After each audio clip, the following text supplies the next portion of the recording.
Hadir ya. Siapa yang mau masuk hari ini anak-anak? Masuk semua. Amer. Ya, siapa namanya? Amer, Bu. Itu. Siapa namanya, Dek? Amer. Amer. Amer. Amer. Oh, Amer masuk ya. Ya. Siapa yang mau masuk hari ini? Ya udah. Baiklah anak-anak, ada yang tahu minggu kemarin kita bahas tentang materi apa? Ada yang tahu?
akan ditanyakan kepada sesama kelompok ya, dari kelompok 1, 2, dan 3.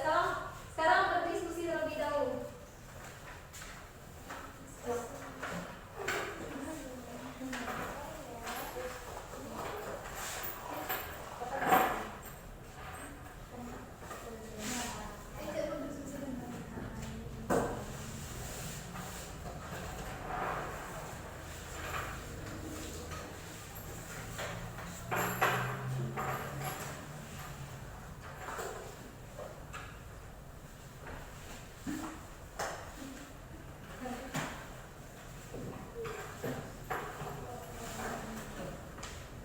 Jadi udah ya, kalian berdiskusi tentang meninggalkan sholat tadi.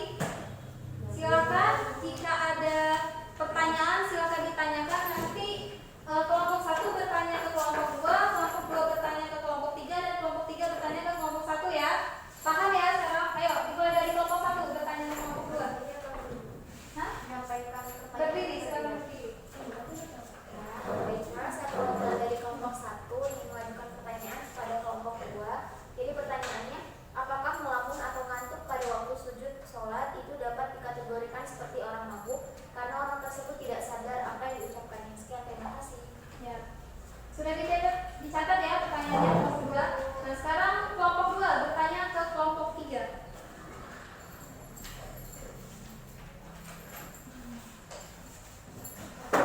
Saya perwakilan dari kelompok 2 izin bertanya kepada kelompok 3.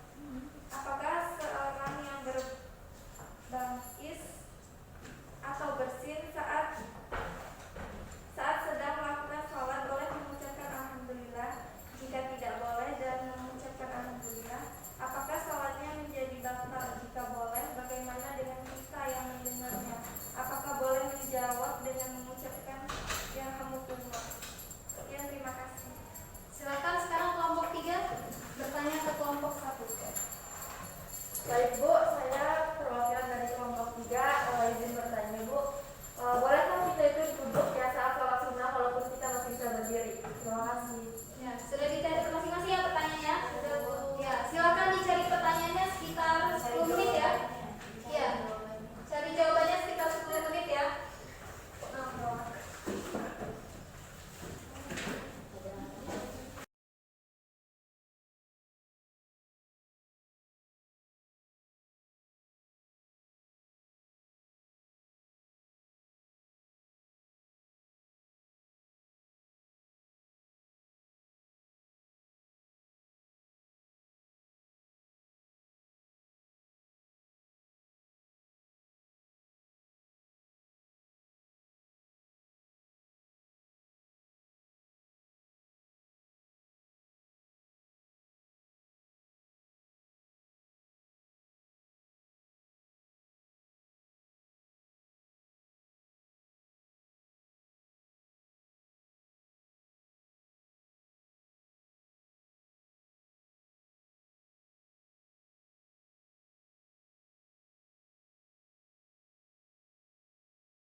Baiklah anak-anak, sekarang sudah ketemu ya jawabannya.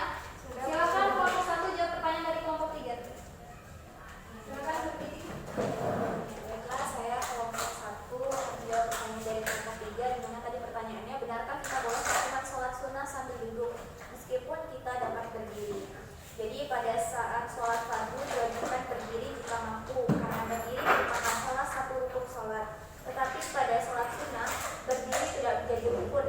Nabi SAW bersabda, barang siapa sholat sambil berdiri mendapat ganjaran yang sempurna.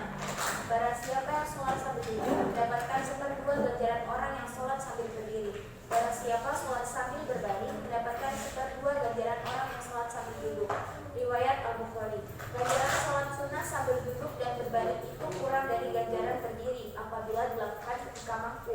Tetapi jika dilakukan karena halangan, misalnya sakit atau karena sebab lain, ganjarannya tetap sempurna seperti sholat berdiri. Saat Rasulullah SAW sholat isya 2 rakaat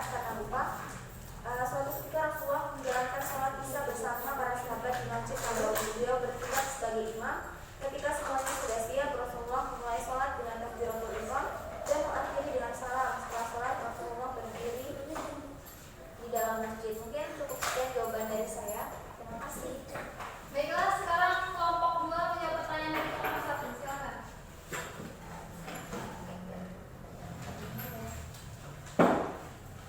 Baiklah, izin menjawab pertanyaan dari kelompok 1.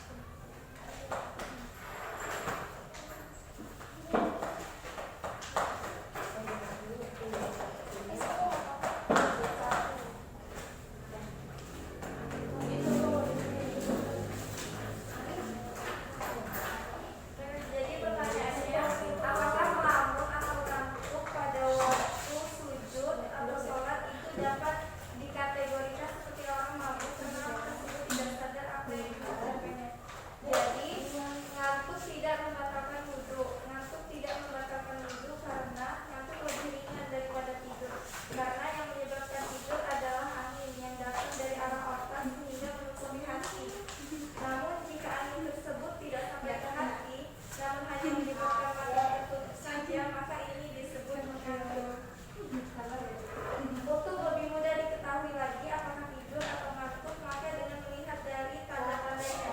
Tanda daripada tidur adalah mimpi, sedang tanda-tanda daripada ngantuk adalah mendengar suara di sekitarnya, namun tidak dapat dipahami. Oleh karena itu, jika diketahui seseorang bermimpi, maka hal itu dapat dipastikan bahwa ia tidur.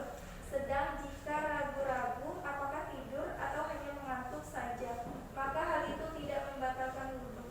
Kalau hanya dikategorikan seperti orang mabuk, boleh-boleh saja, tetapi tidak dalam hukum syar'i yang dibebankan. Sebab orang yang mabuk tidak diperkenankan sholat sebagaimana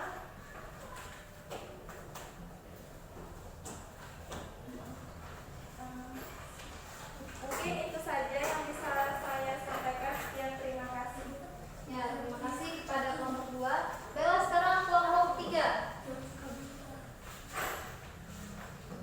Baik Ibu, saya di sini perwakilan kelompok 3 izin menjawab pertanyaan dari kelompok 2. Yang mana pertanyaannya, apakah seseorang yang berbangkit atau bersin sedang melakukan sholat boleh mengucapkan alhamdulillah? Jika tidak boleh dan mengucapkan alhamdulillah, apakah sholatnya menjadi batal? Jika boleh, bagaimana dengan kita yang mendengarnya? Apakah boleh menjawab dengan mengucapkan alhamdulillah? Jadi membaca alhamdulillah saat kita berbangkit tidak membatalkan sholat, karena ucapan itu merupakan pujian yang ditujukan kepada Allah Subhanahu wa Ta'ala, bukan kepada manusia. Namun jika kita menjawab orang yang mengucapkan itu dengan mendoakannya dengan ucapannya rahmatullah, padahal kita sedang melakukan sholat, dan kita menjadi batal sholatnya, karena doa itu tertuju kepada manusia. Karena makna ya rahmatullah adalah semoga Allah merahmatimu, berarti kita berbincang dengan manusia dan itu membatalkan sholat kita. Karena dalam sholat kita tidak boleh berbicara dengan manusia. Hal ini diterangkan dalam hadis Nabi bahwa ada seorang sahabat berbangkit dalam sholat, lalu Muawiyah bin Hakam As-Salim mengucapkan ya rahmatullah setelah sholat. Nabi SAW bersabda kepadanya, sholat tidak boleh bercampur perbincangan dengan manusia. Demikian yang dapat saya jawab. Terima kasih. Jangan begini jadi gini. Udah selesai diskusinya. Udah ada diskusi lagi. Sekarang udah cepat semua ya. Dek.